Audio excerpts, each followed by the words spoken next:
Hey everybody, so I am back today and I'm just going to do just my initial thoughts on Muskets and Tomahawks now that I've read through the rules. I'm not going to do I'm not really planning on doing any tutorials for Musket and Tomahawks. Aethelith actually has an excellent series of tutorials on YouTube already. I don't really see the need personally to go through that, and I honestly don't know the rules well enough at this point, but I would like to share just some of the highlights in a short video, and what people might, for people that are interested in it, what I kind of initially think. And so I talked a little bit about in a previous video the price of the book. You know, it is kind of pricey, but I do think that there are aspects to it that do potentially justify the price for the book, because I think it's a really good game and it comes with cards and essentially they're not selling you miniatures, this company, so they're producing a really good rule set for you, in my opinion. It's basically a color cover, and inside the cover there's some color photography, but the rest of the book is black and white. Despite that, I'd actually say that there is really nice photography in the book of scenes with miniatures, and overall the book is fairly easy to read. It's not really difficult reading, and I heard some folks mention that they thought there might be some issues with the translation or difficulties, but I would say that that's really very far and few between. I didn't really have any difficulty in reading this at all, and so if that's a concern for everyone, I would just mention that I don't think it is.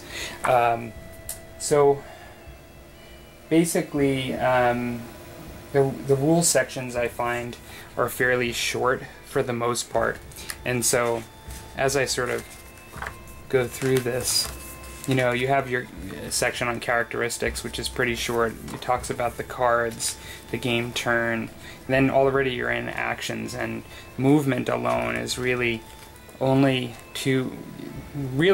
one full page with just a small section that covers all of movement.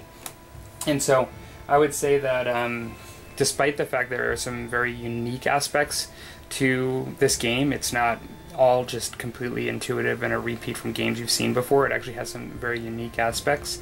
It still is fairly short and easy to read, which I quite like. The cards in general do make the game very interesting for me, in that they provide an element of randomness to the game. So, you know, you're going and your opponent are going at the same time in a round, and the cards dictate who gets to go and which units, actually, not just who gets to go. And so because of that, there's a bit of a strategic element, as well as randomness generated by the cards. And it also, the cards dictate not only which unit of yours can go, but how many actions. Not all the units actually can perform the same number of actions at one time. And so it does add some great elements, I think, to the game from my perspective so far in looking at it. Of course, being that this is in the musket era, one of the main actions you can do is to reload, which is interesting because I don't normally see that in other games that I play, but it's quite fitting because we're talking about loading muskets in this case, and so I thought that was kind of interesting. Another component is spotting, and so really when in your shooting phase, there's a whole element of whether or not your miniatures can see the other miniatures, and some of this could be because they're looking through different types of cover with different densities. It also can include weather, the fact that maybe somebody's fired and there's smoke. There's all kinds of different aspects to that. So I think that that's sort of an interesting element to the game that I kind of thought was neat.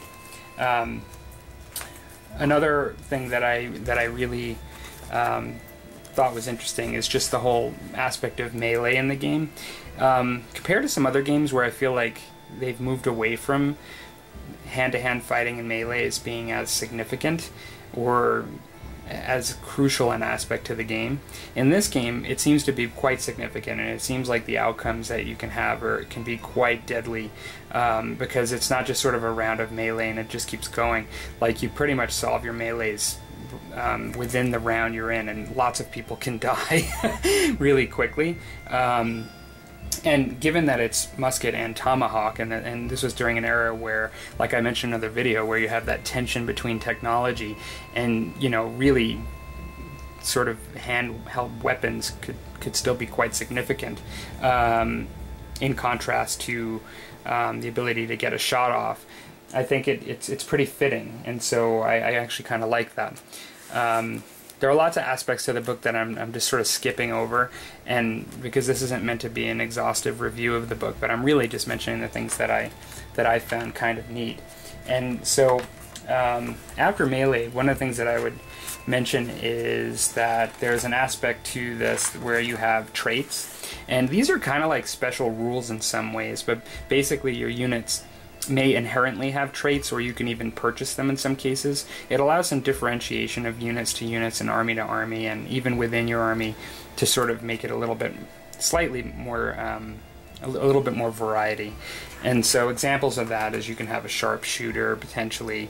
You know, you can potentially have units where they're not technically maybe native Indians, but they may have been in this type of unit may have been in the woods so long that they actually gain some of the same abilities that an Indian native would have in the game if you spend the points, perhaps. And so I think that's actually kind of neat. And there's others as well. Besides the traits, there's an aspect to the officers are pretty key in the game, which I think is good. At least they seem to be. There's a lot of rules around them. Your officers can take talents. Some of them are natural talents to the type of troops they have, and some of them are, I think they're called random talents, but I'm not sure. Or at least there's another talent table which is a bit more random. That's not just essentially based on your troops, and so you can really change the way you're going to work within the same army from one battle to the next, depending on the kind of officer that you have. So I think that that's kind of neat. You know, more personalization to me is a good thing. I actually like that. And so I really like this next piece, and that is you have a scenario generator. And so I think to a certain degree you could probably do some house rules on this, so if you don't want to use a generator exactly, you probably don't have to, but one of them, even for your scenery setup, allows you to determine where you're going to put your structures depending on the point size of the game. But then it goes into weather, which you could basically be playing in good weather or rain, strong wind, which can affect arrows and other things, and snow and night fighting. And so I think that that's really, really neat. Of course, the scenario is going to also have objectives, and so your objectives are going to be, you know, your actual main scenario for the game, what you're trying to achieve, and so those are going to change based on what you're rolling, unless you just want to choose a particular scenario. Now, another aspect to it that's random is you can have, it's an option, but you can have side plots, and so I really like this. It's a bit of a selling point for me, in that you actually, your officer could potentially have a side plot, and you roll on a very large random table at the end of the book, and it's one of the random tables, but it's really 2 pages of side plots, and so you and your opponent's officers could have all kinds of different other things they're trying to do that affect the point value at the end of the game and whether you win or not. And so draws can be broken by the fact that one of your officers actually completes a side plot and the other doesn't. They're really interesting ones. I haven't read through them all, to be honest, but I just, you know, I'll just read one that I've never even read here, and it says, Madness. Before activating your officer, you and your opponent both roll a d6. The highest scoring player controls the officer for that activation. The officer may never target or engage in melee friendly units. If your officer survives the game, you have fulfilled the conditions of your side plot. So it's kind of interesting. And so there are some where, you know, your character may actually have a female with him that he has to protect, or it could be that he's a coward and he's limited by certain things that he can do to achieve the side plot. And so I think that's kind of cool. I like that. It's sort of like almost like a little bit of a role. It's not role playing, but it's a bit of a personalizing role playing kind of element to it. There are random events that can be used too as an option in the game, and so there's a whole list of random events that can end up happening during the game. So I think that's kind of neat.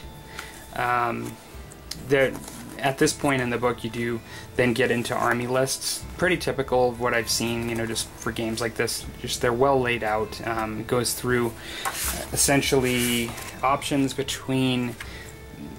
This game basically takes place in the French Indian War, American Revolution, as well as some of the Indian Wars. And you get a British Army list and options. You get German mercenaries, the French Army. You get the American Continental Army. It has the Indian nations, and then it has civilians. I'll just mention the civilians piece is kind of neat to me. Some of your scenarios can be highly dependent on civilians and how they react, and you may even have civilians added to your force for a certain scenario. I actually think that that's really cool. I think not enough games actually do that. As much as we often just want to play armies versus armies, I like this aspect of playing in a historical period where it's not, you know, you're not just two combatants like in some sort of bubble. I mean, like, it's actually a world and a setting you're playing in. And so that and many of the other things that I mentioned that I think are just kind of cool, like the side plots and the weather and this and that, I think really add to the charm of a game like this. I'll admit I've not even painted miniatures for this game yet or played it, but having seen battle reports and just read through the rules, that's sort of my verdict, is that I think it's a really nice, smooth rule set with some fairly unique components, but adds a lot of character and personalization to play in this sort of time period. So that's really all I have to say initially. I'm interested in hearing other people's thoughts that have played the game or are getting ready to play the game or interested. I am going to have future videos about plans for miniatures and things coming in. This is a bit of a long-term project for me, but I do expect in the next couple of months to be starting on miniatures, and probably even before that more terrain videos and things to set up the game. What I'll just, I guess, say is my plan really is to start a little opposite of what I normally do, and that is I'm going to be building the terrain and the scenery and the things I need for the game first, and get all of that mostly done, and then I will be starting on the miniatures. It won't be, you know, there'll be a little bit of a crossover there, but rather than just sort of getting all of my miniatures and ready to play but then not having a board to play on, I'm doing the opposite and investing in the table and the environment and the world first. And then I'll have fun getting all the miniatures and painting them. Okay, really interested in hearing your thoughts on the game as well, and thanks for watching, and take care.